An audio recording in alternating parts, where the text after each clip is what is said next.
ਸੰਧਿਆ ਵੇਲੇ ਦੇ ਸਜੇ ਹੋਏ ਦੀਵਾਨਾਂ 'ਚ ਇਕੱਤਰ ਹੋ ਕੇ ਹਾਜ਼ਰੀਆਂ ਭਰ ਕੇ ਮੇਰੀ ਪੀਰੀ ਦੇ ਮਾਲਕ ਛੇਵੇਂ ਪਾਤਸ਼ਾਹ ਧੰਨ ਧੰਨ ਸ੍ਰੀ ਗੁਰੂ ਹਰਗੋਬਿੰਦ ਸਾਹਿਬ ਜੀ ਮਹਾਰਾਜ ਜੀ ਦੇ ਗੁਰਗੱਦੀ ਦਿਵਸ ਤੇ ਗੁਰੂ ਚਰਨਾਂ ਵਿੱਚ ਨਤਮਸਤਕ ਹੋ ਰਹੇ ਹੋ। ਅੱਜ ਦੇ ਦਿਨ ਪੰਜਵੇਂ ਪਾਤਸ਼ਾਹ ਧੰਨ ਸ੍ਰੀ ਗੁਰੂ ਅਰਜਨ ਦੇਵ ਸਾਹਿਬ ਜਗਤ ਗੁਰੂ ਸਤਿਗੁਰਾਂ ਨੇ ਸ੍ਰੀ ਅਕਾਲ ਤਖਤ ਸਾਹਿਬ ਤੇ ਜੋ ਪਾਵਨ ਸਥਾਨ ਹੈ ਗੁਰਦੁਆਰਾ ਕੋਠਾ ਸਾਹਿਬ, ਇਸ ਜਗ੍ਹਾ ਤੇ ਸ੍ਰੀ ਗੁਰੂ ਹਰਗੋਬਿੰਦ ਸਾਹਿਬ ਜੀ ਮਹਾਰਾਜ ਜੀ ਨੂੰ ਗੁਰਤਾ ਗੱਦੀ ਦਿੱਤੀ ਹੈ। ਗੁਰਗੱਦੀ ਦੇ ਉੱਤੇ ਜਿਸ ਵਕਤ ਸਤਿਗੁਰੂ ਸ੍ਰੀ ਗੁਰੂ ਹਰਗੋਬਿੰਦ ਸਾਹਿਬ ਜੀ ਮਹਾਰਾਜ ਜੀ ਬਿਰਾਜਮਾਨ ਹੋਏ, ਗੁਰੂ ਘਰ ਦੇ ਵਿੱਚ ਚੱਲ ਰਹੀ ਪੁਰਾਤਨ ਪਰੰਪਰਾ ਅਨੁਸਾਰ ਮਸੰਦਾਂ ਨੇ ਸੇਲੀ ਤੇ ਟੋਪੀ ਲਿਆ ਕੇ ਗੁਰਗੱਦੀ ਤੇ ਬੈਠਿਆਂ ਸਤਿਗੁਰਾਂ ਨੂੰ ਭੇਟ ਕੀਤੀ। ਸਾਹਿਬ ਛੇਵੇਂ ਪਾਤਸ਼ਾਹ ਨੇ ਸੇਲੀ ਤੇ ਟੋਪੀ ਨੂੰ ਬੜੇ ਅਦਬ ਨਾਲ ਨਮਸਕਾਰ ਕੀਤੀ, ਬਚਨ ਕੀਤਾ ਇਹ ਖਜ਼ਾਨੇ 'ਚ ਸਾਂਭ ਕੇ ਰੱਖ ਦਿਓ। ਬਾਬਾ ਬੁੱਢਾ ਸਾਹਿਬ ਜੀ ਨੂੰ ਆਗਿਆ ਕੀਤੀ, ਬਾਬਾ ਜੀ ਸਾਡੇ ਗਾਤਰੇ 'ਚ ਸ਼੍ਰੀ ਸਾਹਿਬਾਂ ਅਸੀਂ ਧਾਰਨ ਕਰਨੀਆਂ ਹਨ। ਬਾਬਾ ਜੀ ਨੇ ਗੁਰੂ ਸਾਹਿਬ ਜੀ ਦੀ ਆਗਿਆ ਅਨੁਸਾਰ ਦੋ ਬੜੀਆਂ ਕੀਮਤੀ ਸੁੰਦਰ ਤਲਵਾਰਾਂ ਬਣਾ ਕੇ ਸਾਹਿਬ ਨੂੰ ਭੇਟ ਕੀਤੀਆਂ। ਸੁੰਦਰ ਜਗ੍ਹਾ ਕਲਗੀ ਲਿਆ ਕੇ ਭੇਟ ਕੀਤੀ ਹੈ। ਦੋ ਤਲਵਾਰਾਂ ਮੀਰੀ ਤੇ ਪੀਰੀ ਦੀਆਂ ਗੁਰਗੱਦੀ ਤੇ ਬੈਠ ਕੇ ਸਤਿਗੁਰੂ ਜੀ ਨੇ ਆਪਣੇ ਗਾਤਰੇ ਧਾਰਨ ਕੀਤੀਆਂ। ਜਿੱਥੇ ਗੁਰੂ ਘਰ ਦੇ ਵਿੱਚ ਪੀਰੀ ਸੀ, ਪੀਰੀ ਦੇ ਨਾਲ ਨਾਲ ਸਤਿਗੁਰੂ ਸੱਚੇ ਪਾਤਸ਼ਾਹ ਜੀ ਨੇ ਮੀਰੀ ਦਾ ਸੰਕਲਪ ਆਪਣੇ ਸਿੱਖਾਂ ਨੂੰ ਦਿੱਤਾ ਹੈ। ਪਰ ਇੱਕ ਗੱਲ ਗੁਰੂ ਕੇ ਸਿੱਖਾਂ ਨੂੰ ਹਮੇਸ਼ਾ ਚੇਤੇ ਰੱਖਣੀ ਚਾਹੀਦੀ ਹੈ, ਮੀਰੀ ਬਾਅਦ ਵਿੱਚ ਹੈ, ਪਹਿਲਾਂ ਪੀਰੀ ਹੈ। ਯਾਨੀ ਕਿ ਧਰਮ ਪਹਿਲੋਂ ਹੈ, ਰਾਜਨੀਤੀ ਬਾਅਦ ਵਿੱਚ ਹੈ। ਧਰਮ ਦੇ ਚਰਨਾਂ ਵਿੱਚ ਰਾਜਨੀਤੀ ਸਮਰਪਣ ਹੋਣੀ ਚਾਹੀਦੀ ਹੈ। ਇੱਦਾਂ ਦਾ ਖਿਆਲਾਤ ਗੁਰਸਿੱਖਾਂ ਦੇ ਹਿਰਦਿਆਂ ਵਿੱਚ ਸਤਿਗੁਰਾਂ ਨੇ ਪ੍ਰਗਟ ਕੀਤਾ ਹੈ। ਧੰਨ ਸ੍ਰੀ ਗੁਰੂ ਹਰਗੋਬਿੰਦ ਸਾਹਿਬ ਜੀ ਮਹਾਰਾਜ ਜੀ ਨੇ ਪੰਜਵੇਂ ਪਾਤਸ਼ਾਹ ਦੀ ਸ਼ਹਾਦਤ ਤੋਂ ਬਾਅਦ ਗੁਰੂ ਘਰ ਦੇ ਵਿੱਚ ਸ਼ਸਤਰ ਵਿਦਿਆ ਧਾਰਨ ਕਰਨੀ, ਵਧੀਆ ਵਧੀਆ ਹਥਿਆਰ ਗੁਰੂ ਘਰ ਦੇ ਵਿੱਚ ਲਿਆਉਣ ਵਾਸਤੇ ਸੰਗਤ ਨੂੰ ਹੁਕਮ ਕਰਨਾ, ਚੰਗੇ ਵਧੀਆ ਘੋੜੇ ਭੇਟ ਕਰਨ ਦੀ ਆਗਿਆ ਕਰਨੀ, ਨੌਜਵਾਨ ਸੂਰਮਿਆਂ ਨੂੰ ਗੁਰੂ ਕੀਆਂ ਫੌਜਾਂ ਵਿੱਚ ਭਰਤੀ ਹੋਣ ਵਾਸਤੇ ਹਦਾਇਤ ਕਰਨੀ। ਇਹ ਫਰਮਾਨ ਸ੍ਰੀ ਗੁਰੂ ਹਰਗੋਬਿੰਦ ਸਾਹਿਬ ਜੀ ਮਹਾਰਾਜ ਜੀ ਨੇ ਗੁਰਗੱਦੀ ਤੇ ਬੈਠ ਕੇ ਜਾਰੀ ਕੀਤਾ ਹੈ। ਦੀਨ ਦੁਨੀਆ ਦੇ ਮਾਲਕ ਸਤਿਗੁਰੂ ਛੇਵੇਂ ਪਾਤਸ਼ਾਹ ਨੇ 4 ਜੰਗਾਂ ਆਪਣੇ ਜੀਵਨ ਕਾਲ ਦੇ ਦੌਰਾਨ ਲੜੀਆਂ ਨੇ, ਔਰ 4 ਦੀਆਂ 4 ਜੰਗਾਂ ਮੇਰੇ ਪਾਤਸ਼ਾਹ ਨੇ ਮੁਗਲਾਂ ਦੇ ਖਿਲਾਫ ਲੜੀਆਂ ਹਨ।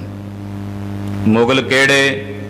ਜਿਹੜੇ ਜਰਵਾਣੇ ਹੋ ਚੁੱਕੇ ਸੀ, ਜਿਹੜੇ ਜ਼ਾਲਮ ਹੋ ਚੁੱਕੇ ਸਨ।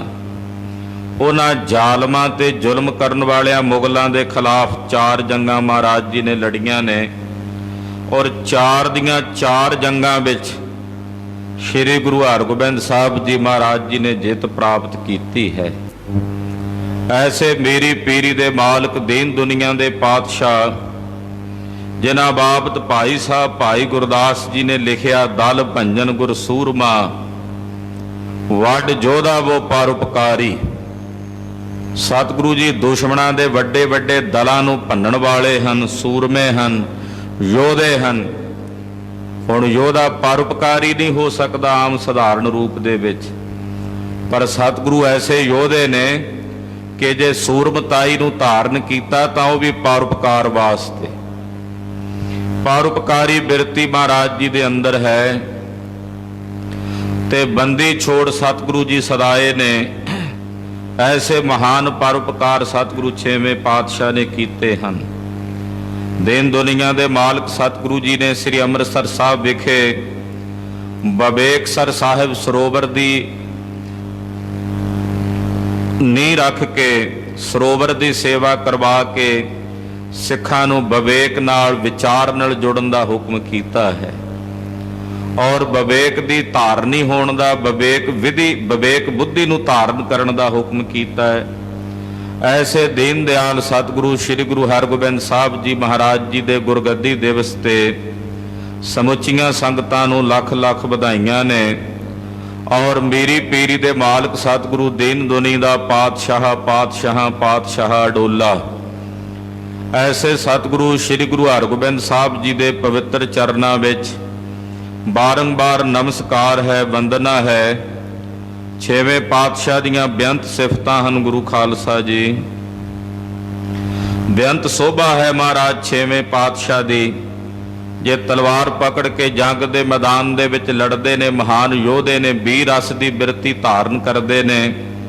वेखण वाले नूं लगदा बड़ा विकराल रूप है, दुश्मनां नूं इदां प्रतीत हुंदा है, पर मेरे साहब दा हिरदा इतना कोमल भी है कि जे कीरतपुर साहब टहनी नालों श्री गुरु हरराए साहब दे चोले नाल अड़ के एक फुੱਲ टुट जांदा है, तां उस टुटे हुए फुੱਲ नूं वेख के भी मेरे साहब दा हिरदा एकदम द्रवीभूत हो जाता है। ऐसा कोमल हिरदा भी है महाराज सतगुरु श्री गुरु हरगोबिंद साहब जी का।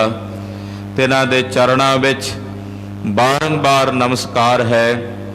तिन्हां दे पोतरे साहिबे कमाल पंथ दे वाली चिट्टियां बाजां वाले शमशेरे बहादुर दे गुर तेग के धनी सतगुरु नासरो मनसूर गुरु गोबिंद सिंह, एजदी मंजूर गुरु गोबिंद सिंह, हाकरा गंजूर गुरु गोबिंद सिंह, जुमला फैज़े नूर गुरु गोबिंद सिंह, हक हक आदेश गुरु गोबिंद सिंह, बादेश गुरु गोबिंद सिंह, रूहू हर दर जिस्म गुरु गोबिंद सिंह, नूर हर दर चश्म गुरु गोबिंद सिंह, बेकसारा यार गुरु गोबिंद सिंह।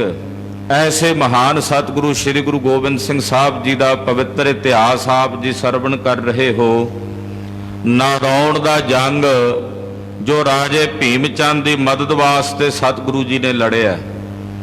अल्फ खान जो मियाँ खान का भतीजा है, किरपाल कटोचिया और ये नाल बिजड़ वालिए आदक जेड़े राजे ने वो मदद वास्ते राजे भीम चंद के खिलाफ लड़न लई पुजे ने। नादौन का इलाका है, एक उच्चे थां दे उत्ते आले दुआले लक्कड़ की वाड़ करके इन्हां ने एक किला नुमा जगह बनाई है।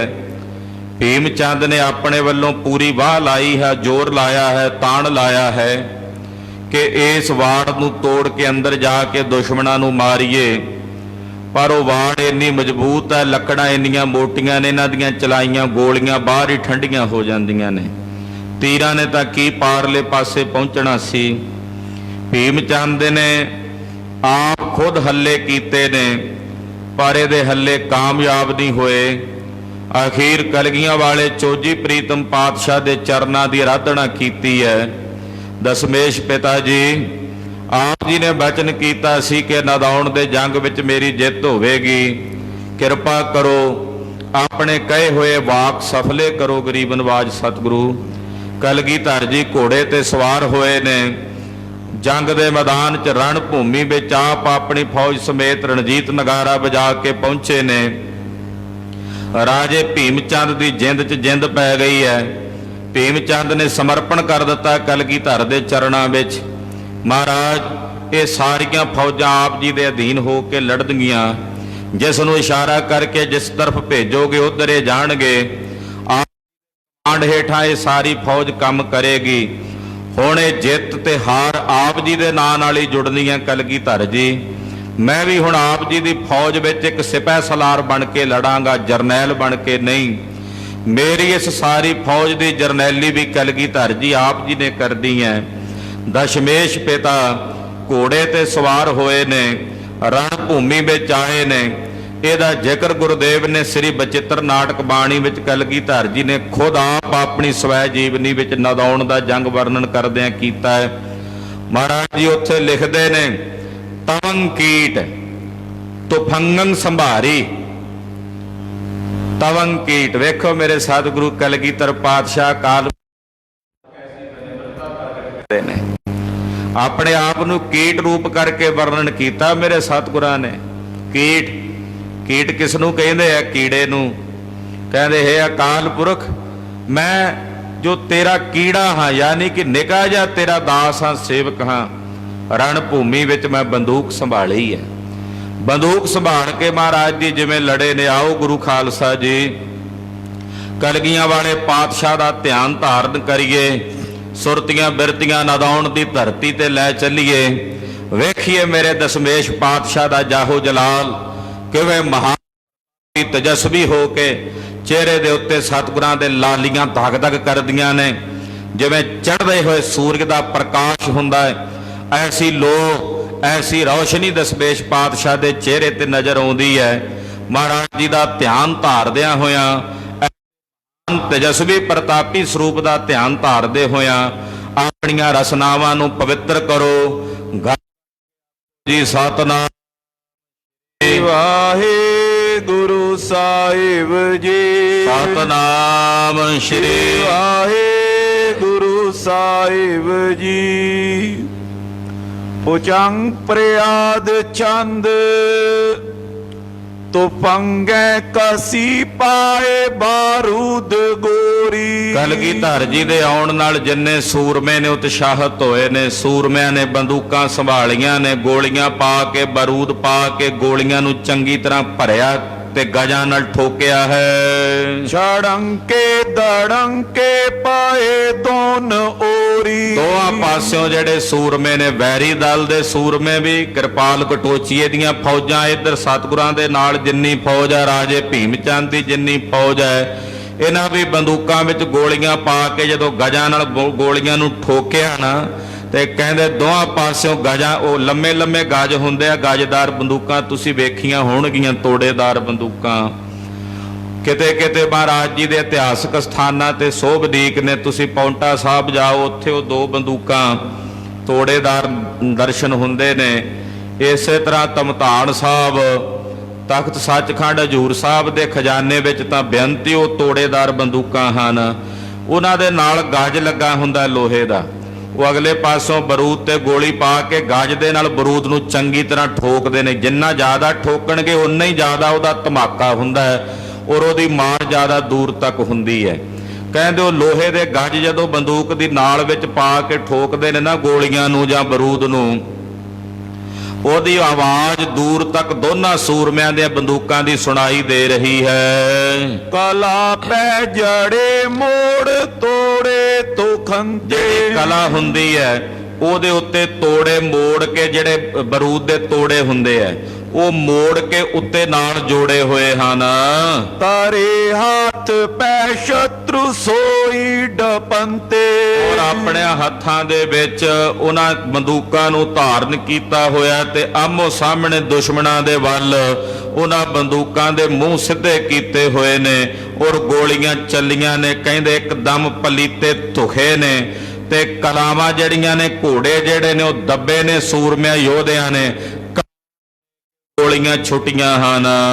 ਪਲੀਤੇ ਉਠੇ ਨਾਦ ਉੱਚੇ ਪੜਾਕੇ। ਕਹਿੰਦੇ ਜਦੋਂ ਪਲੀਤੇ ਉੱਠੇ, ਪਲੀਤੇ ਧੁਖੇ, ਉਸ ਵੇਲੇ ਬੜੀ ਭਿਆਨਕ ਆਵਾਜ਼ ਬੰਦੂਕਾਂ ਦੇ ਗੋਲੀਆਂ ਦੀ ਚੱਲੀ ਹੈ ਔਰ ਦੂਰ ਤੱਕ ਪੜਾਕੇ। ਬੰਦੂਕਾਂ ਜਿਹੜੀਆਂ ਤੋੜੇਦਾਰ ਬੰਦੂਕਾਂ ਹੁੰਦੀਆਂ ਨੇ ਉਹਨਾਂ ਦੀ ਆਵਾਜ਼ ਤੋਪ ਵਾਂਗੂ ਹੀ ਹੁੰਦੀ ਆ, ਵੱਡੀਆਂ ਵੱਡੀਆਂ ਨਾਲੀਆਂ ਹੁੰਦੀਆਂ ਉਹਨਾਂ ਦੇ ਮੂੰਹ ਦੀਆਂ। ਕਹਿੰਦੇ ਬੜੀ ਭਿਆਨਕ ਆਵਾਜ਼ ਦੂਰ ਤੱਕ ਉਹਨਾਂ ਦੀ ਸੁਣਾਈ ਦਿੰਦੀ ਆ, ਮਾਨੋ ਜਿਵੇਂ ਤੋਪਾਂ ਚੱਲ ਗਈਆਂ ਹੋਣ। ਦੀਪੀ ਜਵਾਲ ਮਾਲਾ ਸੋ ਗੋਰੀ ਸੜਾਕੇ। ਕਹਿੰਦੇ ਜਵਾਲ ਮਾਲਾ, ਅੱਗ ਦੀ ਕਹਿੰਦੇ ਮਾਲਾ ਪ੍ਰਤੀਤ ਹੁੰਦੀ ਹੈ। ਏਦਾਂ ਕਹਿੰਦੇ ਗੋਲੀਆਂ ਸੜਕ ਦੇ ਕਰਕੇ ਬੰਦੂਕਾਂ ਵਿੱਚੋਂ ਨਿਕਲਦੀਆਂ ਨੇ, ਚੱਲਦੀਆਂ ਨੇ। ਲਗੇ ਵੀਰ ਅੰਗਾਨ ਬੇਗੰਗ ਬੇਸਾਲਾ। ਨਾਲ ਬੜੀ ਤੇਜ਼ੀ ਨਾਲ ਉਹਨਾਂ ਬੰਦੂਕਾਂ ਚੋਂ ਨਿਕਲੀਆਂ ਗੋਲੀਆਂ ਸੂਰਮਿਆਂ ਦੇ ਅੰਗਾਂ ਨੂੰ ਜਾ ਕੇ ਵੱਜਦੀਆਂ ਨੇ, ਸੂਰਮਿਆਂ ਦੇ ਸਰੀਰਾਂ ਵਿੱਚ ਜਾ ਕੇ ਵੱਜਦੀਆਂ ਨੇ। ਹਿਰਦੈ ਮੁੰਡ ਪੋਰੇ ਪ੍ਰਚੰਡੇ ਕਰਾਲਾ। ਜਿੱਥੇ ਜਾਏਗੀ ਉੱਥੇ ਉਹਨੇ ਆਪਣੀ ਮਾਰ ਕਰਨੀ ਹੈ। ਜੇ ਕਿਸੇ ਦੀ ਛਾਤੀ 'ਚ ਵੱਜਦੀ ਹੈ ਹਿਰਦੇ ਵਾਲੇ ਥਾਂ ਤੇ ਦਿਲ ਵਾਲੀ ਥਾਂ ਨੂੰ ਪਾੜ ਕੇ ਰੱਖ ਦਿੰਦੀ, ਉੱਥੇ ਮੱਗਾ ਜਿਹਾ ਕਰ ਦਿੰਦੀ ਹੈ। ਖੱਪਾ ਜਿਹਾ ਕਹਿੰਦੇ ਕੱਢ ਦਿੰਦੀ ਹੈ। ਜੇ ਉਹ ਗੋਲੀ ਕਿਸੇ ਦੇ ਸਿਰ ਵਿੱਚ ਵੱਜਦੀ ਆ ਤੇ ਸਿਰ ਖਖੜੀ ਵਾਂਗੂ ਖਿੰਡ ਜਾਂਦਾ ਹੈ। ਛੁੱਟੇ ਹੋ ਸ਼੍ਰੋਣ ਕਾਇੰ ਪਕਾ ਬੋਲੇ। ਗੋਲੀਆਂ ਦੇ ਵੱਜਣ ਨਾਲ ਜਿਹੜੇ ਸੂਰਮੇ ਜ਼ਖਮੀ ਹੁੰਦੇ ਨੇ ਉਹਨਾਂ ਦੇ ਸਰੀਰ ਦੇ ਵਿੱਚੋਂ ਖੂਨ ਦੀਆਂ ਤਤੀਰੀਆਂ ਭੱਕ ਭੱਕ ਕਰਕੇ ਬਾਹਰ ਤੋਂ ਨਿਕਲਦੀਆਂ ਨੇ। ਉਹ ਕਹਿੰਦੇ ਜਦੋਂ ਖੂਨ ਨਿਕਲਦਾ ਤੇ ਜ਼ਖਮਾਂ ਦੇ ਵਿੱਚੋਂ ਇਦਾਂ ਭੱਕ ਭੱਕ ਕਰਕੇ ਆਵਾਜ਼ ਆਉਂਦੀ ਹੈ। ਇਦਾਂ ਉਹ ਖੂਨ ਕਹਿੰਦੇ ਬਾਹਰ ਨੂੰ ਫੁਹਾਰੇ ਬਣ ਕੇ ਵਹਿ ਟੁਰਦਾ ਹੈ। ਤਕਾ ਤਕ ਬੀਰੰਗ ਇਤੇ ਉਤ ਡੋਲੇ। ਔਰ ਧੱਕਾ ਧੱਕ ਕਰਦਿਆਂ ਹੋਇਆਂ ਵੀਰ ਯੋਧੇ ਇੱਕ ਦੂਜੇ ਨੂੰ ਧੱਕਦਿਆਂ ਇੱਧਰ ਉੱਧਰ ਡੋਲਦੇ ਨੇ। ਰਣ ਭੂਮੀ ਵਿੱਚ ਕਿਸੇ ਦਾ ਪੈਰ ਨਹੀਂ ਟਿਕਦਾ। ਚਟਾਪਟ ਜੁੱਟੇ ਲਟਾ ਹੋਏ। ਦੇ ਜਿਹੜੇ ਨੇੜੇ ਹੁੰਦੇ ਨੇ ਲਟਾਪੋਟ ਹੋ ਕੇ ਜ਼ਮੀਨ ਦੇ ਉੱਤੇ ਡਿੱਗ ਪੈਂਦੇ ਨੇ, ਢਹਿ ਪੈਂਦੇ ਹਨ। ਸਟਾਪਟ ਸੋਏ ਕਟਾ ਕੱਟ ਸੋਏ। ਮਤਲਬ ਆ ਬੜੀ ਛੇਤੀ ਦੇ ਨਾਲ ਕਹਿੰਦੇ ਲੜਦੇ ਨੇ।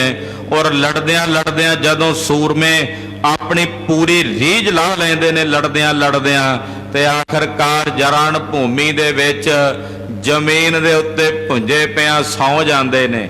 ਇਹ ਮੌਤ ਸੂਰਮਿਆਂ ਵਾਸਤੇ ਬੜੀ ਬਹਾਦਰੀ ਦੀ ਮੌਤ ਹੁੰਦੀ ਆ। ਰਣ ਭੂਮੀ ਦੇ ਵਿੱਚ ਵਿਛ ਕੇ ਬੇਖੌਫ ਹੋ ਕੇ ਜਿੱਥੇ ਸੈਂਕੜੇ ਤਲਵਾਰਾਂ ਚੱਲਦੀਆਂ ਹੋਣ, ਸੈਂਕੜੇ ਬੰਦੂਕਾਂ ਦੀਆਂ ਗੋਲੀਆਂ ਦਗਦੀਆਂ ਹੋਣ, ਉਹ ਸੂਰਮਾ ਜਦੋਂ ਰਣ ਭੂਮੀ ਵਿੱਚ ਸ਼ਹੀਦੀ ਪਾ ਕੇ ਰਣ ਭੂਮੀ ਵਿੱਚ ਡਿੱਗਦਾ ਤੇ ਉਹਦੀ ਲੋਥ ਰਣ ਭੂਮੀ 'ਚ ਪਈ ਹੁੰਦੀ ਹੈ। ਬੇਖੌਫ ਹੋ ਕੇ ਉਹ ਪਿਆ ਹੁੰਦਾ ਹੈ।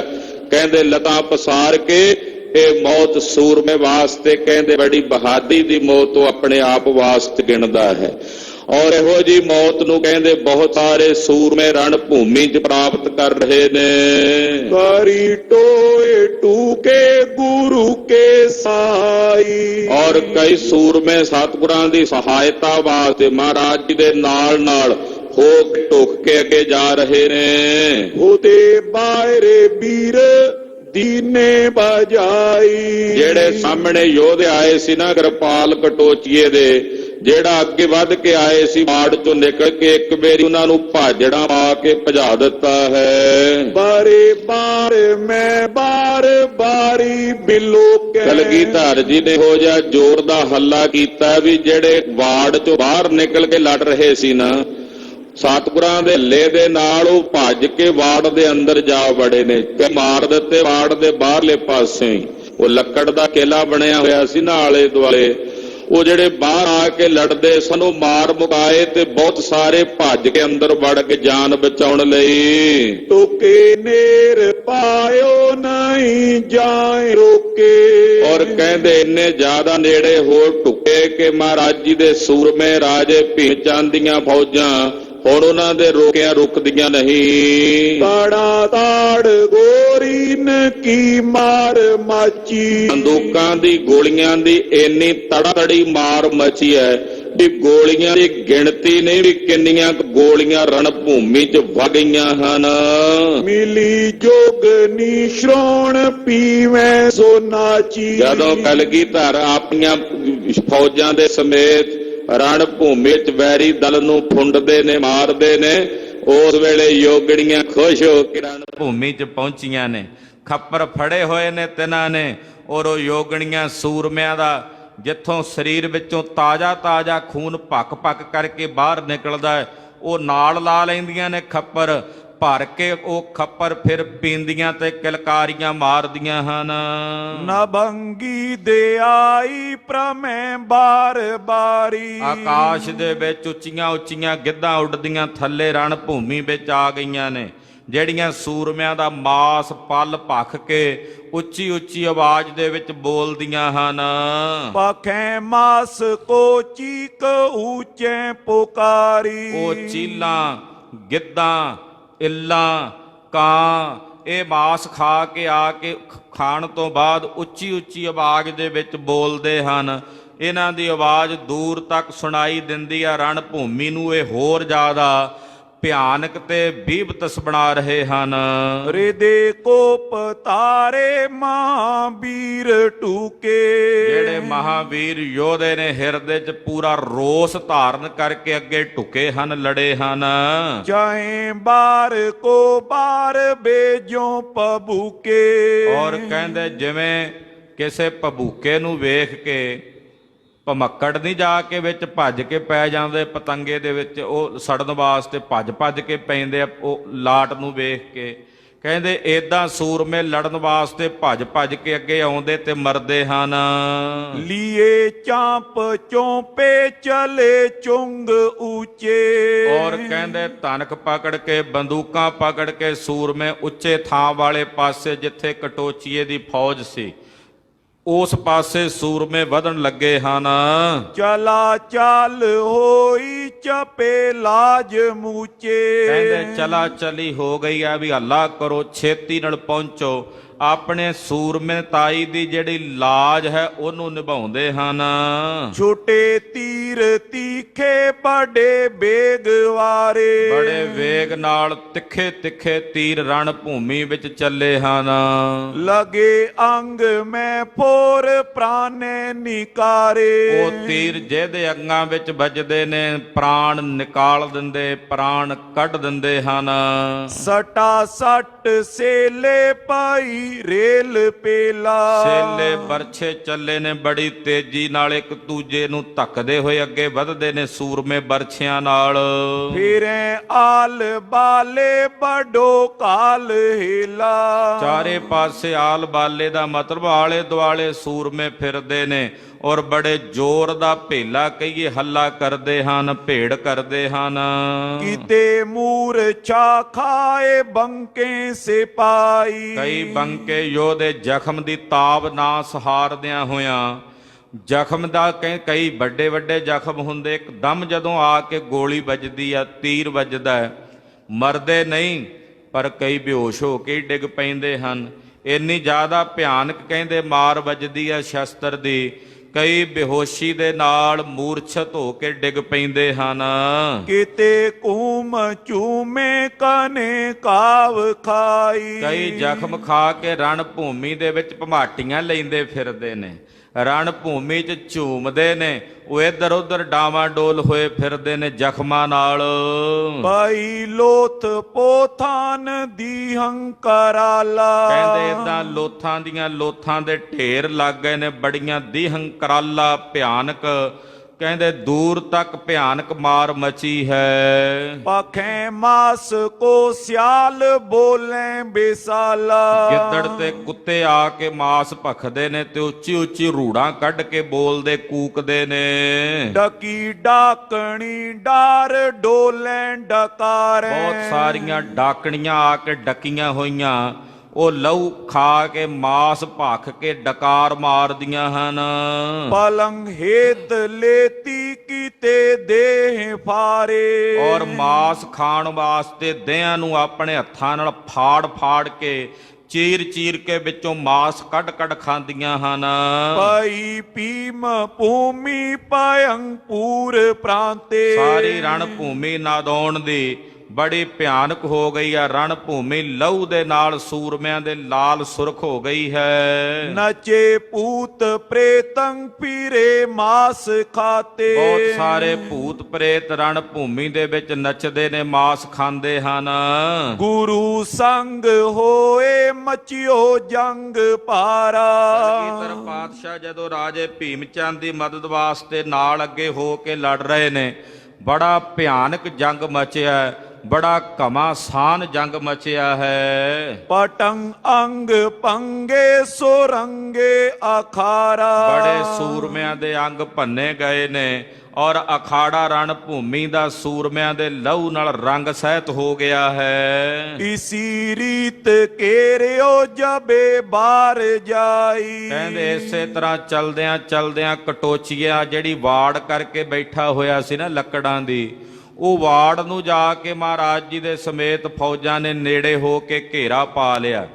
ਪਿੱਛੋਂ ਹੱਲਾ ਸ਼ੇਰੀ ਦਿੱਤੀ ਫੌਜ ਨੂੰ, ਫੌਜ ਪਹੁੰਚ ਗਈ ਜਾ ਕੇ ਉਹਦੇ ਕਹਿੰਦੇ ਵਾੜ ਦੇ ਨੇੜੇ ਆਲੇ ਦੁਆਲੇ ਵਾੜ ਨੂੰ ਘੇਰਾ ਘੱਤ ਲਿਆ। ਟੁਕੇ ਕੋਪ ਕੈਦੀ ਮਾਚੀ ਲੜਾਈ। ਜਦੋਂ ਨੇੜੇ ਹੋ ਕੇ ਟੁਕੇ ਬੜਾ ਭਿਆਨਕ ਗੁੱਸਾ ਰੋਸ ਖਾ ਕੇ ਕਹਿੰਦੇ ਅੰਦਰੋਂ ਉਹ ਵੀ ਲੜਨ ਲੱਗੇ। ਭਿਆਨਕ ਮਾਰ ਮਚੀ ਹੈ। ਦੋਹਰਾ ਜੇ ਗਿਰੇਸ਼ ਵਿੱਚ ਬਾਰ ਕੇ ਵੀਰ ਤੀਰ ਕੋ ਤਾਰ। ਜਿਹੜੇ ਪਹਾੜੀ ਰਾਜੇ ਉਸ ਵਾੜ ਦੇ ਅੰਦਰੋਂ ਲੜ ਰਹੇ ਸਨ ਅਲਫ ਖਾਨ ਦੀ ਮਦਦ ਵਾਸਤੇ, ਜਿਵੇਂ ਕਿ ਕਿਰਪਾਲ ਕਟੋਚੀਆ, ਰਾਜਾ ਦਿਆਲ ਚੰਦ ਬਿਜੜਵਾਲੀਆ, ਇਹ ਰਾਜੇ ਅੰਦਰੋਂ ਲੜ ਰਹੇ ਸਨ ਵਾੜ ਦੇ। ਉਹਨਾਂ ਦੇ ਜਦੋਂ ਵੇਖਿਆ ਕਿ ਸਾਡੇ ਸੂਰਮੇ ਅੰਦਰ ਧੱਕ ਲਏ ਨੇ, ਵਾੜ ਨੂੰ ਬਾਹਰੋਂ ਘੇਰਾ ਘੱਤ ਲਿਆ ਇਹਨਾਂ ਦੁਸ਼ਮਣ ਦਲ ਦੇ ਸੂਰਮਿਆਂ ਨੇ, ਇਹਨਾਂ ਵੀ ਹੁਣ ਅੰਦਰੋਂ ਧੀਰਜ ਧਾਰਨ ਕੀਤਾ। ਟੁਕੇ ਨਿਕਟ ਰਿਪ ਜਾਨ ਕੈ ਕੇਤਕ ਪਿਖੇ ਸੁਮਾਰ। ਇਹਨਾਂ ਨੇ ਵੇਖਿਆ ਕਿ ਸਾਡੇ ਬਹੁਤ ਸਾਰੇ ਸੂਰਮੇ ਜ਼ਖਮੀ ਹੋ ਰਹੇ ਨੇ ਔਰ ਦੁਸ਼ਮਣ ਦਲ ਦੇ ਸੂਰਮੇ ਸਾਡੀ ਵਾੜ ਦੇ ਆਲੇ ਦੁਆਲੇ ਬਿਲਕੁਲ ਹੀ ਨੇੜੇ ਆ ਚੱਲੇ ਨੇ, ਨੇੜੇ ਢੁੱਕ ਚੱਲੇ ਨੇ। ਜੇ ਇਹਨਾਂ ਨੂੰ ਨਾ ਰੋਕਿਆ ਇਹਨਾਂ ਵਾੜ ਤੋੜ ਕੇ ਅੰਦਰ ਆ ਵੜਨਾ ਹੈ। ਲਖੀ ਪਰਾਜੈ ਆਪਨੀ ਲਾਜ ਬੰਸ ਕੀ ਜਾਤ। ਇਹਨਾਂ ਨੇ ਆਪਣੀ ਲਾਜ ਵੇਖੀ ਹੈ। ਇਹਨਾਂ ਵੇਖਿਆ ਕਿ ਸਾਡੀ ਹੁਣ ਹਾਰ ਹੋਣ ਲੱਗੀ ਹੈ, ਸਾਡੀ ਪਰਾਜੈ ਹੋਣ ਲੱਗੀ ਹੈ। ਆਪਣੀ ਵੰਸ਼ ਦੀ ਜਾਤ ਦੀ ਲਾਜ ਨੂੰ ਇਹਨਾਂ ਨੇ ਵਿਚਾਰਿਆ ਹੈ। ਆਪਸ ਮੈਂ ਮਿਲ ਕੈਤ ਪੇ ਇਮ ਹੋਵੇਂ ਸਭ ਘਾਤ। ਆਪਸ ਵਿੱਚ ਇਹਨਾਂ ਅੰਦਰ ਬੈਠੇ ਪਹਾੜੀ ਰਾਜਿਆਂ ਨੇ ਸਲਾਹ ਕੀਤੀ, ਕਹਿੰਦੇ ਇਦਾਂ ਜੇ ਆਪਾਂ ਵਾੜ ਦੇ ਅੰਦਰ ਲੁਕੇ ਰਹੇ ਤੇ ਅੰਦਰ ਹੀ ਮਾਰੇ ਜਾਵਾਂਗੇ, ਅੰਦਰ ਹੀ ਸਾਡੇ ਸਾਰਿਆਂ ਦਾ ਘਾਤ ਹੋ ਜਾਵੇਗਾ, ਘਾਣ ਹੋ ਜਾਵੇਗਾ। ਬਲ ਸੰਭਾਰੋ ਆਪਨੋ ਨਿਕਸ ਲਰੋ ਬਰ ਵੀਰ। ਕਹਿੰਦੇ ਹੇ ਯੋਧਿਓ ਆਪਣਾ ਬਲ ਸੰਭਾਲੋ, ਇਸ ਵਾੜ ਦੇ ਅੰਦਰ ਡੱਕੇ ਹੋਏ ਮਰਨ ਨਾਲੋਂ ਚੰਗਾ ਇਸ ਵਾੜ ਚੋਂ ਬਾਹਰ ਨਿਕਲ ਕੇ ਦੁਸ਼ਮਣ ਦਾ ਮੁਕਾਬਲਾ ਕਰਦਿਆਂ ਆਮੋ ਸਾਹਮਣੇ ਹੱਥੋਂ ਹੱਥੀ ਹੋ ਕੇ ਲੜ ਕੇ ਮਰੀਏ ਜਾਂ ਮਾਰੀਏ। ਮੰਤਰ ਪਕਾ ਇਵ ਜੰਗ ਕੋ ਪੁਨ ਉਮੰਡੇ ਤਰ ਤੀਰ। ਇਦਾਂ ਬਿਜੜਵਾਲੀਏ ਕਿਰਪਾਲ ਕਟੋਚੀਏ ਨੇ ਅਲਫ ਖਾਨ ਸਮੇਤ ਅੰਦਰ ਬੈਠਿਆਂ ਇਹ ਮਤਾ ਪਕਾਇਆ, ਇਹ ਸਲਾਹ ਕੀਤੀ ਹੈ ਔਰ ਇਹ ਸਲਾਹ ਕਰਕੇ ਬੜਾ ਧੀਰਜ ਧਾਰਨ ਕਰਕੇ ਆਪਣਿਆਂ ਸੂਰਮਿਆਂ ਦੀ ਫੌਜ ਨੂੰ ਹੌਸਲਾ ਦਿੱਤਾ ਹੈ, ਹੱਲਾ ਸ਼ੇਰੀ ਦਿੱਤੀ ਹੈ। ਦੋਹਰਾ ਬਿਜੜ ਵਾਲੀਆ ਗਿਰਪਤੀ ਵੀਰ ਸੋ ਬਲੀ ਬਿਸਾਲ। ਇਹਨਾਂ ਰਾਜਿਆਂ ਵਿੱਚੋਂ ਜਿਹੜਾ ਕਿਰਪਾਲ ਕਟੋਚੀਏ ਦੀ ਮਦਦ ਵਾਸਤੇ ਲੜ ਰਿਹਾ ਸੀ, ਇੱਕ ਸੀ ਇਹਨਾਂ ਵਿੱਚੋਂ ਰਾਜਾ ਬਿਜੜਵਾਲੀਆ। ਬਿਜੜਵਾਲ ਇੱਕ ਰਿਆਸਤ ਹੈ, ਪਹਾੜੀ ਰਿਆਸਤ, ਉਹਦਾ ਇਹ ਰਾਜਾ ਗਿਰਪਤੀ, ਉੱਥੋਂ ਦਾ ਇਹ ਪਹਾੜੀ ਰਾਜਾ ਹੈ। ਇਹ ਆਪਣੇ ਆਪ ਨੂੰ ਬੜਾ ਵੀਰ ਯੋਧਾ ਸਦਾਉਂਦਾ ਹੈ, ਵੀ ਵੀਰ ਹੈ ਵੀ ਯੋਧਾ, ਤਦੇ ਕਲਗੀਧਰ ਦੇ ਹੱਥੋਂ ਮਰਿਆ। ਕਹਿੰਦੇ ਬੜਾ ਵੀਰ ਹੈ, ਬੜਾ ਯੋਧਾ ਹੈ। ਇਹ ਕਿਰਪਾਲ ਕਟੋਚੀਏ ਦੀ ਫੌਜ ਦੀ ਕਹਿ ਸਕਦੇ ਆ ਰੀੜ ਦੀ ਹੱਡੀ ਹੈ। ਜੰਗ ਕਾਤ ਜਾਣੇ ਅਨਿਕ ਨਾਮ ਕਏ ਤਿਸ ਦਿਆਲ। ਕਹਿੰਦੇ ਇਹ ਰਣ ਭੂਮੀ ਵਿੱਚ ਲੜਨ ਦੇ ਬੜੇ ਦਾ ਪੇਚ ਜਾਣਦਾ ਬਿਜੜਵਾਲੀਆ, ਔਰ ਇਹਦਾ ਨਾਮ ਹੈ ਰਾਜਾ ਦਿਆਲ। ਬਿਜੜਵਾਲੀਆ, ਬਿਜੜਵਾਲੇ ਦੀ ਰਿਆਸਤ ਹੈ ਔਰ ਇਹਦਾ ਨਾਮ ਰਾਜਾ ਦਿਆਲ ਹੈ। ਇਹ ਰਣ ਭੂਮੀ ਵਿੱਚ ਲੜਨ ਦੇ ਕਈ ਦਾ ਪੇਚ ਜਾਣਦਾ ਤੇ ਬੜਾ ਸੂਰਮਾ ਯੋਧਾ ਹੈ। ਪੁਚੰਗ ਚੰਦ ਮਿਲਿਓ ਸੋ ਕਟੋਚੀ ਕਿਰਪਾਲੰ ਕੇ ਸਾਥਾ। ਇਹ ਰਾਜੇ ਕਿਰਪਾਲ ਕਟੋਚੀਏ ਨੂੰ ਮਿਲਿਆ ਹੋਇਆ, ਉਹਦੇ ਨਾਲ ਇਹਨੇ ਮੇਲ ਕੀਤਾ ਤੇ ਲੜ ਰਿਹਾ ਉਹਦੇ ਵੱਲੋਂ ਰਣ ਭੂਮੀ ਦੇ ਵਿੱਚ। ਇਹ ਜਦੋਂ ਵੇਖਿਆ ਇਹਨੇ ਕਿ ਬਾਹਰੋਂ ਆ ਕੇ ਭੀਮ ਚੰਦ ਦੀਆਂ ਫੌਜਾਂ ਨੇ ਸਾਡੀ ਵਾੜ ਨੂੰ ਘੇਰਾ ਪਾ ਲਿਆ, ਇਹਨੇ ਆਪਣੇ ਸਾਥੀ ਕਿਰਪਾਲ ਕਟੋਚੀਏ ਨਾਲ ਗੱਲ ਕੀਤੀ। ਕਹੇ ਬਾਕ ਤਾਂ ਕੋ ਲਖੋ ਜੰਗ ਗਾਥਾ। ਕਹਿਣ ਲੱਗਾ ਕਿਰਪਾਲ ਕਟੋਚੀਆ ਰਣ ਭੂਮੀ ਦੇ ਵਿੱਚ ਜਿਹੜਾ ਜੰਗ ਹੋ ਰਿਹਾ ਹੈ, ਜਿਹੜੀ ਜੰਗ ਗਾਥਾ ਤੈਨੂੰ ਨਜ਼ਰ ਆ ਰਹੀ ਹੈ। ਗੁਰੂ ਸੰਗ ਆਨਿਓ ਕਲੂਰੀ ਪੁਆਲੇ। ਇਹ ਜਿਹੜਾ ਹੌਸਲਾ ਭੀਮ ਚੰਦ ਵਿੱਚ ਵੇਖਿਆ ਨਾ ਤੂੰ, ਉਹਨੇ ਹੁਣ ਜ਼ੋਰ ਨਾਲ ਹੱਲਾ ਕਰਕੇ ਸਾਨੂੰ ਘੇਰਾ ਪਾ ਲਿਆ, ਸਾਡੀ ਵਾੜ ਨੂੰ ਘੇਰਾ ਪਾ ਲਿਆ। ਦਰਅਸਲ ਇਸ ਜੰਗ ਦੇ ਵਿੱਚ ਰਾਜਾ ਭੀਮ ਚੰਦ ਸ਼੍ਰੀ ਗੁਰੂ ਗੋਬਿੰਦ ਸਿੰਘ ਸਾਹਿਬ ਜੀ ਨੂੰ ਆਪਣੀ ਮਦਦ ਵਾਸਤੇ ਆਪਣੇ ਨਾਲ ਲੈ ਕੇ ਆਇਆ ਹੈ। ਤੇ ਆ ਜਿਹੜਾ ਹੱਲਾ ਹੁਣ ਇਹਨਾਂ ਨੇ ਕੀਤਾ ਹੈ, ਇਹ ਹੱਲਾ ਇਹਨੇ ਗੁਰੂ ਜੀ ਨੂੰ ਨਾਲ ਲੈ ਕੇ ਕੀਤਾ। ਜਿਹੜੇ ਪਹਿਲਾਂ 3 ਹੱਲੇ ਕੀਤੇ ਸਨ ਉਹ ਇਹਨੇ ਗੁਰੂ ਜੀ ਤੋਂ ਬਿਨਾਂ ਕੀਤੇ ਸੀ। ਹੁਣ ਇਹ ਜਿਹੜਾ ਹੱਲਾ ਇਹਨੇ ਕੀਤਾ ਗੁਰੂ ਜੀ ਨੂੰ ਨਾਲ ਲੈ ਕੇ ਕੀਤਾ ਹੈ। ਟੋਕੇ ਬਾਰ ਨੇਰੇ ਪਾਏ ਆਲ ਬਾਲੇ। ਭੀਮ ਚੰਦ ਤੇ ਗੁਰੂ ਜੀ ਹਾਲੇ ਪਿੱਛੇ ਨੇ, ਪਰ ਉਹਨਾਂ ਦੇ ਬਹੁਤ ਸਾਰੇ ਸੂਰਮੇ ਸਾਡੇ ਨੇੜੇ ਢੁਕ ਗਏ ਨੇ। ਸਾਡੀ ਵਾੜ ਦੇ ਆਲੇ ਦੁਆਲੇ ਘੇਰਾ ਘੱਤੀ ਖੜੇ ਹਨ। ਤਜੈ ਓਜ ਤੇ ਨਾਏ ਨੈਨੀਕ ਬਾਤੀ। ਹੁਣ ਅਸੀਂ ਉਹਨਾਂ ਨੂੰ ਉਹਨਾਂ ਦੇ ਓਜ ਕਰਕੇ ਹੁਣ ਵਾੜਾ ਛੱਡ ਦਈਏ, ਜਾਂ ਇਹ ਜਗ੍ਹਾ ਜਿਹੜਾ ਵਾੜਾ ਬਣਾਇਆ ਹੋਇਆ ਸੀ, ਇਹ ਵਾੜ ਬਣਾਈ ਹੋਈ ਹੈ, ਇਹ ਛੱਡ ਕੇ ਹੁਣ ਅਸੀਂ ਭੱਜ ਜਾਈਏ ਉਹਨਾਂ ਦਾ ਬਲ ਵੇਖ ਕੇ, ਤਾਂ ਇਹ ਗੱਲ ਚੰਗੀ ਨਹੀਂ। ਸਾਵਧਾਨ ਹੂ ਜੋ ਬਨੋ ਸ਼ਤਰੂ ਕਾਤੀ। ਸਾਵਧਾਨ ਹੋ ਕੇ ਦੁਸ਼ਮਣ ਦੇ ਨਾਲ ਜੂਝੀਏ ਔਰ ਸਾਹਮਣੇ ਆਏ ਦੁਸ਼ਮਣ ਦਾ ਘਾਤ ਕਰੀਏ, ਦੁਸ਼ਮਣ ਦਾ ਨਾਸ ਕਰੀਏ। ਪਰਾਜੈ ਕਰੇ ਭੀਮ ਚੰਦੰ ਜੇ ਇਹਾਂ। ਜੇ ਰਾਜੇ ਭੀਮ ਚੰਦ ਨੇ ਸਾਨੂੰ ਇੱਥੇ ਹਰਾ ਦਿੱਤਾ, ਜੇ ਭੀਮ ਚੰਦ ਨੇ ਸਾਨੂੰ ਇੱਥੇ ਹਰਾ ਦਿੱਤਾ ਤੇ ਭੀਮ ਚੰਦ ਜਿੱਤ ਗਿਆ। ਅਸੀਂ ਭੂਪ ਸਾਰੇ ਮਿਲੇ ਜਾਏ ਕੀਹਾ। ਤੇ ਜਿੰਨੇ ਰਾਜੇ ਨੇ ਪਹਾੜੀਏ ਉਹ ਸਾਡਾ ਮਖੌਲ ਉਡਾਉਣਗੇ, ਉਹ ਸਾਡੇ ਤੇ ਹੱਸਣਗੇ, ਮਸਖਰੀ ਕਰਿਆ ਕਰਨਗੇ ਸਾਡੇ ਨਾਲ। ਵੱਡੇ ਬਹਾਦਰ ਬਣੇ ਫਿਰਦੇ ਸੀ ਤੁਸੀਂ, ਭੀਮ ਚੰਦ ਨੇ ਇੱਕੋ ਹੱਲੇ ਨਾਲ ਤੁਹਾਨੂੰ ਹਰਾ ਦਿੱਤਾ। ਏਦਾਂ ਸਾਡਾ ਮਖੌਲ ਉਡਾਇਆ ਕਰਨਗੇ ਜਿਹੜੇ ਬਾਕੀ ਦੇ ਪਹਾੜੀ ਰਾਜੇ ਹਨ। ਅਬੇ ਦੇਖ ਮੋਕੋ ਕਰੋ ਜੁੱਧ ਪਾਰੀ। ਐ ਕਿਰਪਾਲ ਕਟੋਚੀਆ ਵੇਖ ਹੁਣ ਮੇਰਾ ਬਲ, ਹੁਣ ਮੇਰੇ ਵੱਲ ਤੱਕ ਤੱਕ ਕੇ ਮੇਰੇ ਵੱਲ ਵੇਖ ਕੇ ਹੁਣ ਭਿਆਨਕ ਯੁੱਧ ਕਰ, ਜਿਵੇਂ ਮੈਂ ਕਰਾਂਗਾ ਤਿਵੇਂ ਤੂੰ ਕਰੀਂ। ਚਲੇ ਆਏ ਜੋ ਸਭੇ ਦਿਓ ਨਿਵਾਰੀ। ਆ ਜਿੰਨੇ ਭੀਮ ਚੰਦ ਦੀਆਂ ਫੌਜਾਂ ਨੇੜੇ ਆਈਆਂ ਨੇ ਇਹ ਵਾੜ ਦੇ, ਸਾਡੀ ਇਸ ਵਾੜ ਦੇ ਨੇੜੇ, ਵਾੜੇ ਦੇ ਨੇੜੇ ਜਿੰਨੇ ਆਏ ਨੇ, ਇਹਨਾਂ ਸਾਰਿਆਂ ਨੂੰ ਮਾਰ ਮੁਕਾਵਾਂਗਾ, ਮਾਰ ਕੇ ਰਣ ਭੂਮੀ 'ਚ ਗਰਕ ਕਰ ਦੇਵਾਂਗਾ। ਕਿਰਪਾਲੰ ਕਾਇਓ ਮੈਂ ਰਹੂੰ ਤੋਏ ਸੰਗਾ। ਕਟੋਚੀਆ ਕਿਰਪਾਲ ਚੰਦ ਬੋਲਿਆ, ਕਹਿੰਦਾ ਰਾਜਾ ਬਿਜੜਵਾਲੀਆ ਤੂੰ ਅੱਗੇ ਲੱਗ ਮੋਹਰੀ ਬਣ, ਮੈਂ ਤੇਰੇ ਨਾਲ ਰਹਾਂਗਾ, ਤੇਰੇ ਨਾਲ ਹੋ ਕੇ ਬਰਾਬਰ ਮਾਰਾਂਗਾ, ਲੜਾਂਗਾ। ਹਤੋਂ ਭੀਮ ਚੰਦੰ ਪਟੰ ਅੰਗ ਪੰਗਾ। ਰਾਜੇ ਭੀਮ ਚੰਦ ਦੇ ਸਾਰੇ ਸੂਰਮਿਆਂ ਦੇ ਅੰਗ ਭੰਨ ਦਿਆਂਗਾ। ਜੇ ਭੀਮ ਚੰਦ ਆਇਆ ਤੇ ਭੀਮ ਚੰਦ ਨੂੰ ਵੀ ਮਾਰ ਮੁਕਾਵਾਂਗਾ। ਦੋਹੂ ਭੂਪ ਐਸੇ ਜਬੇ ਮੰਤਰ ਕੀਨਾ। ਏਦਾਂ ਜਦੋਂ ਦੋਨਾਂ ਰਾਜਿਆਂ ਨੇ ਸਲਾਹ ਕੀਤੀ, ਰਾਜੇ ਬਿਜੜਵਾਲੀਏ ਤੇ ਰਾਜੇ ਕਟੋਚੀਏ ਨੇ, ਦੋਨਾਂ ਨੇ ਜਦੋਂ ਇਹ ਮੰਤਰ, ਇਹ ਸਲਾਹ ਕੀਤੀ ਆ ਰਲ ਕੇ ਹੱਲਾ ਕਰਨ ਦੀ। ਬੜੋ ਜੰਗ ਮਾਚਿਓ ਨਿਜੰਗ ਹੀਨ ਚੀਨਾ। ਬੜਾ ਭਿਆਨਕ ਜੰਗ ਮਚਿਆ, ਇਹਨਾਂ ਵੇਖਿਆ ਸਾਡੀ ਹਾਨੀ ਹੋ ਰਹੀ ਹੈ, ਸਾਡੀ ਹੀਣਤਾ ਹੀ ਹੋਵੇਗੀ। ਜੇ ਹੁਣ ਵਾੜਾ ਛੱਡ ਕੇ ਸਾਨੂੰ ਭੱਜਣਾ ਪਿਆ ਤਾਂ ਸਾਡੀ ਹਾਨੀ ਹੋਵੇਗੀ। ਸਾਰੇ ਭਾਈਚਾਰੇ ਵਿੱਚ, ਰਾਜਪੁਤਾਨੇ ਵਿੱਚ ਸਾਡੀ ਹਾਨੀ ਹੋਵੇਗੀ। ਤਾਰੇ ਚਾਂਪ ਆਪੇ ਨਿਕਾਸੇ ਖਤੰਗਾ। ਇਹਨਾਂ ਨੇ ਆਪਣੇ ਧਨਖ ਹੱਥਾਂ ਵਿੱਚ ਧਾਰਨ ਕੀਤੇ ਨੇ, ਤਿੱਖੇ ਤੀਰ ਪੱਥਿਆਂ ਵਿੱਚੋਂ ਕੱਢੇ ਹਨ।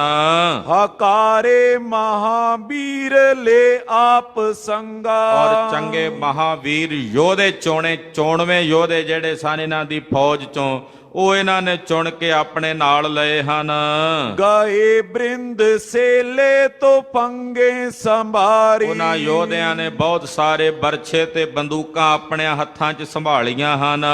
ਬਰੂਦੇ ਕਸੀ ਠੋਕ ਗੋਰੀ ਦੋਡਾਰੀ। ਬੰਦੂਕਾਂ ਵਿੱਚ ਬਰੂਦ ਪਾ ਕੇ, ਗੋਲੀਆਂ 2-2 ਪਾ ਕੇ ਕੱਸ ਲਈਆਂ, ਤਿਆਰ ਕਰ ਲਈਆਂ। ਪਰਮਾਏ ਉਤੰਗੇ ਤਾਰੇ ਹੱਥ ਨੇਜੇ।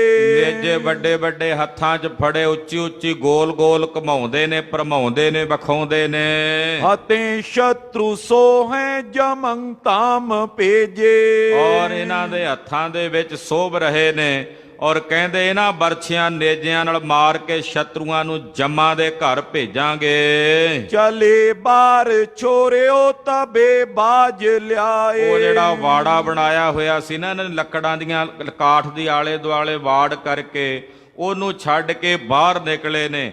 ਬਾਹਰ ਆ ਕੇ ਆਪਣੇ ਹਥਿਆਰ ਸੰਭਾਲ ਕੇ ਲੜਨ ਲੱਗੇ ਨੇ। ਕਿਰਪਾਲ ਕਟੋਚੀਆ ਤੇ ਬਿਜੜ ਵਾਲੀਆ ਦਿਆਲ, ਇਹ ਦੋਵੇਂ ਅੱਗੇ ਆਏ ਹਨ ਯੋਧਿਆਂ ਸਮੇਤ। ਬਕੇ ਮਾਰ ਮਾਰੰ ਖਤੰਗੇ ਚਲਾਏ। ਮੂੰਹ ਚੋਂ ਇੱਕੋ ਆਵਾਜ਼ ਸੁਣਾਈ ਦਿੰਦੀ ਆ, ਇਹਨਾਂ ਸਾਰੇ ਸੂਰਮਿਆਂ ਦੇ ਮਾਰ ਦਿਆਂਗੇ, ਇਹਨਾਂ ਨੂੰ ਮੁਕਾ ਦਿਆਂਗੇ, ਰਣ ਭੂਮੀ 'ਚ ਜਿੱਤ ਅਸੀਂ ਪ੍ਰਾਪਤ ਕਰਾਂਗੇ। ਇਦਾਂ ਦੀ ਬੋਲ ਆਵਾਜ਼ ਬੋਲਦਿਆਂ ਅੱਗੇ ਵੱਧਦੇ ਨੇ, ਸ਼ਸਤਰ ਚਲਾਉਂਦੇ ਨੇ। ਰਿਦੇ ਕੋਪ ਹੋਏ ਕੈ ਕਟੋਚੀ ਕਿਰਪਾਲੰ। ਰਾਜਾ ਕਿਰਪਾਲ ਚੰਦ ਕਟੋਚੀਆ ਹਿਰਦੇ 'ਚ ਬੜਾ ਖਿੱਝ ਕੇ, ਗੁੱਸਾ ਖਾ ਕੇ ਚਲੇ ਹੋ ਜੰਗ ਕੋ ਬਾਦ ਬਾਜੇ ਬੇਸਾਲੰ। ਇਹ ਰਣ ਭੂਮੀ ਵੱਲ ਚੱਲਿਆ, ਜੰਗ ਦੇ ਮੈਦਾਨ ਵਾਲੇ ਦੇ ਨਾਲ ਜਿੰਨੇ ਨਗਾਰੇ ਨੇ, ਰਣ ਸਿੰਘੇ ਨੇ, ਜਿੰਨੇ ਸਾਜ ਨੇ ਵੱਜ ਪਏ ਹਨ। ਲਗੇ ਢੋਲ ਡੰਕੇ ਸੋ ਧੌਂਸੇ ਤੁੰਕਾਰੇ। ਢੋਲਾਂ ਦੇ ਉੱਤੇ, ਨਗਾਰਿਆਂ ਦੇ ਉੱਤੇ ਚੋਭਾਂ ਲੱਗ ਗਈਆਂ ਨੇ, ਔਰ ਨਗਾਰੇ ਖੜਕੇ ਨੇ, ਰਣ ਸਿੰਘੇ ਵੱਜੇ ਨੇ, ਔਰ ਬੜੀ ਭਿਆਨਕ ਆਵਾਜ਼ ਰਣ ਭੂਮੀ ਦੇ ਵਿੱਚ ਸੁਣਾਈ ਦੇ ਰਹੀ ਹੈ। ਮਿਲੇ ਆਪ ਮਾਈ ਬੰਕੇ ਮਾਰ ਮਾਰੇ। ਔਰ ਆਪਸ ਵਿੱਚ ਮਿਲਦੇ ਨੇ ਜਦੋਂ ਯੋਧੇ ਲੜਦੇ ਨੇ। ਮਿਲਣ ਦਾ ਇੱਥੇ ਮਤਲਬ ਆ ਜਦੋਂ ਆਮੋ ਸਾਹਮਣੇ ਹੁੰਦੇ ਆ ਯੋਧੇ ਸੂਰਮੇ। ਇਹੀ ਸੂਰਮਿਆਂ ਦਾ ਮੇਲ ਤਾਂ ਇਹੀ ਹੁੰਦਾ ਰਣ ਭੂਮੀ ਦੇ ਵਿੱਚ। ਕਹਿੰਦੇ ਪਹਿਲਾਂ ਦਲਾਂ ਮਿਲੰਦਿਆਂ ਭੇੜ ਪਿਆ ਨਿਹੰਗਾ। ਸੂਰਮੇ ਜਦੋਂ ਰਣ ਭੂਮੀ ਦੇ ਵਿੱਚ ਮਿਲਦੇ ਤੇ ਮੂੰਹ ਤੋਂ ਮਾਰ ਦੋ ਕਹਿੰਦੇ ਆ। ਜਿਹੜਾ ਵੀ ਸਾਹਮਣੇ ਵੇਖਦੇ ਉਹਨੂੰ ਕਚੀਚੀ ਵੱਟ ਕੇ ਕਹਿੰਦੇ ਆ ਮਾਰ ਦਿਆਂਗੇ ਤੈਨੂੰ। ਉਹ ਵੀ ਅੱਗੋਂ ਕਹਿੰਦਾ ਮੈਂ ਕਿਹੜਾ ਹੱਥਾਂ 'ਚ ਚੂੜੀਆਂ ਪਾਈਆਂ। ਕਹਿੰਦਾ ਜੇ ਤੂੰ ਮਾਰੇਗਾ ਤੇ ਮੇਰੇ ਹੱਥਾਂ ਦੇ ਵਿੱਚ ਵੀ ਆ ਸ਼ਸਤਰ ਆ, ਮੈਨੂੰ ਵੀ ਚਲਾਣਾ ਆਉਂਦਾ। ਕਹਿੰਦੇ ਇਦਾਂ ਇੱਕ ਦੂਜੇ ਨੂੰ ਵੰਗਾਰ ਕੇ ਮਾਰਦੇ ਹਨ।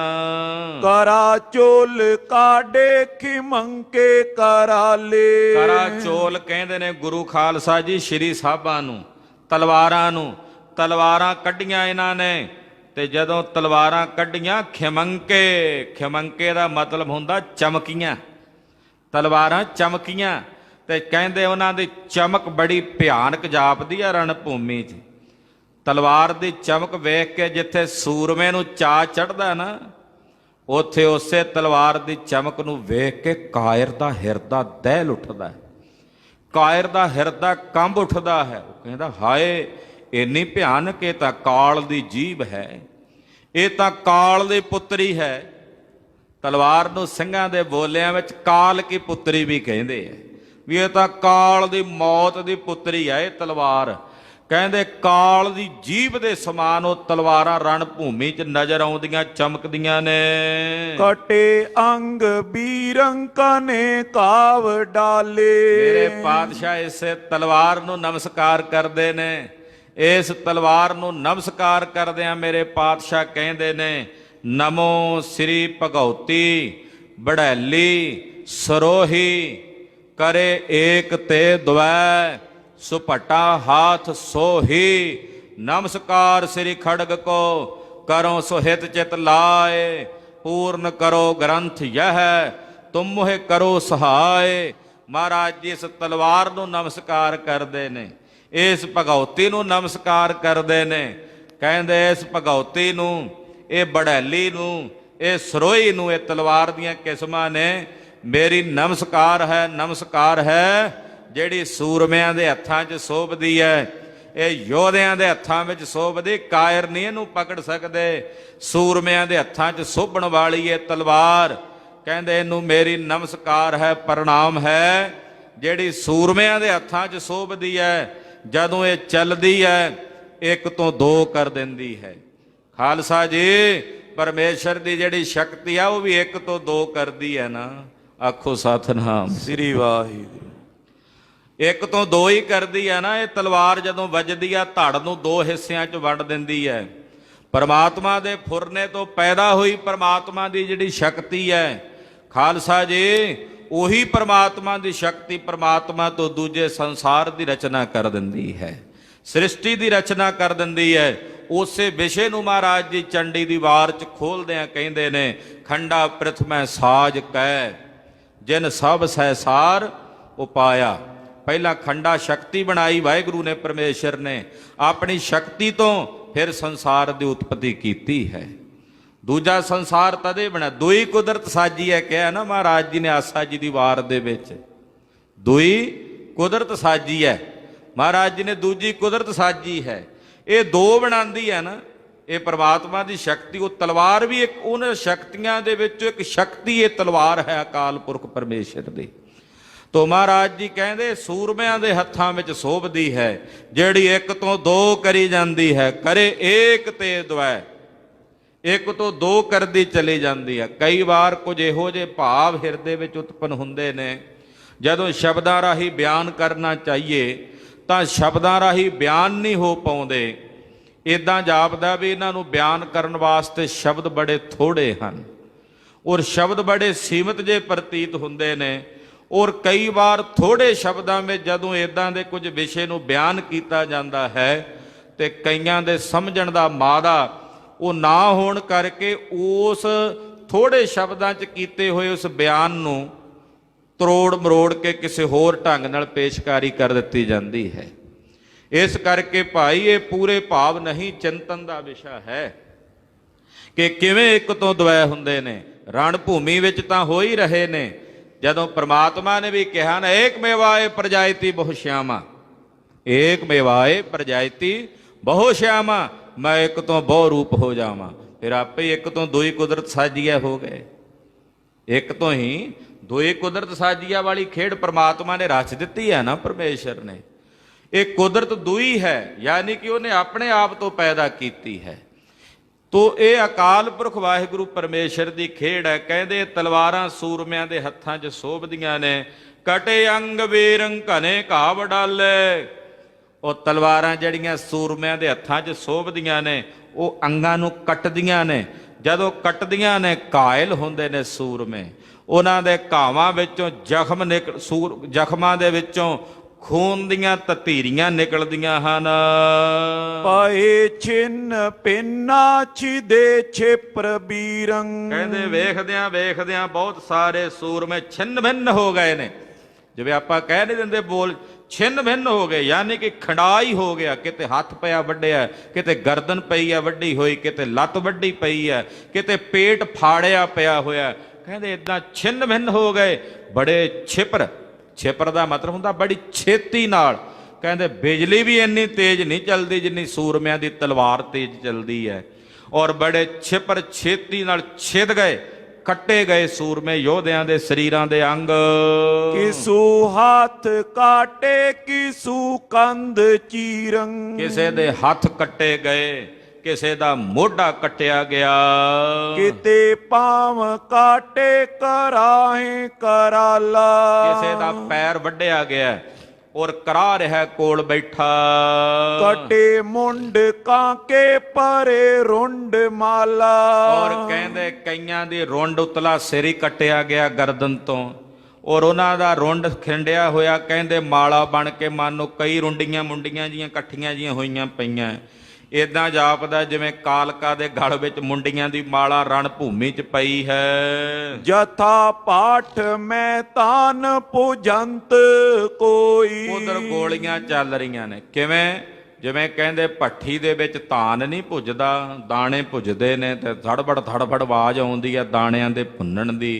ਕਹਿੰਦੇ ਜਿਵੇਂ ਭੱਠ 'ਚ ਪਏ ਦਾਣੇ ਭੁੱਜਦੇ ਤੇ ਉਹਨਾਂ ਦੀ ਆਵਾਜ਼ ਆਉਂਦੀ ਹੈ। ਤੋ ਪੰਗੇ ਛੁੱਟੀ ਕੋ ਤਥਾ ਨਾਦ ਹੋਈ, ਇਸੇ ਤਰ੍ਹਾਂ ਬੰਦੂਕਾਂ ਦੀਆਂ ਗੋਲੀਆਂ ਚੱਲੀਆਂ ਨੇ, ਉਹਨਾਂ ਦੀ ਭਿਆਨਕ ਆਵਾਜ਼ ਨਾਦ ਦੂਰ ਤੱਕ ਸੁਣਾਈ ਦਿੱਤੀ ਹੈ। ਪਲੀਤੇ ਤੁਖੇ ਦੋਨ ਓਰੀ ਸਮੂਹਾ, ਔਰ ਪਲੀਤੇ ਧੁਖੇ ਨੇ ਦੋਹਾਂ ਪਾਸਿਓਂ ਸੂਰਮਿਆਂ ਦੇ ਹੱਥਾਂ 'ਚ ਬੰਦੂਕਾਂ ਸੋਭਦੀਆਂ, ਗੋਲੀਆਂ ਚੱਲਦੀਆਂ ਨੇ। ਜੁਟੇ ਆਪ ਮਾਈ ਦਈ ਦੀ ਹੂਹਾ। ਸੂਰਮੇ ਆਪਸ ਵਿੱਚ ਜੁਟੇ ਹੋਏ ਨੇ। ਹੂਹੂ ਦੂਹਾ ਦਾ ਮਤਲਬ ਹੈ ਹਾਹਾਕਾਰ ਮਚੀ ਹੋਈ ਆ ਰਣ ਭੂਮੀ ਵਿੱਚ।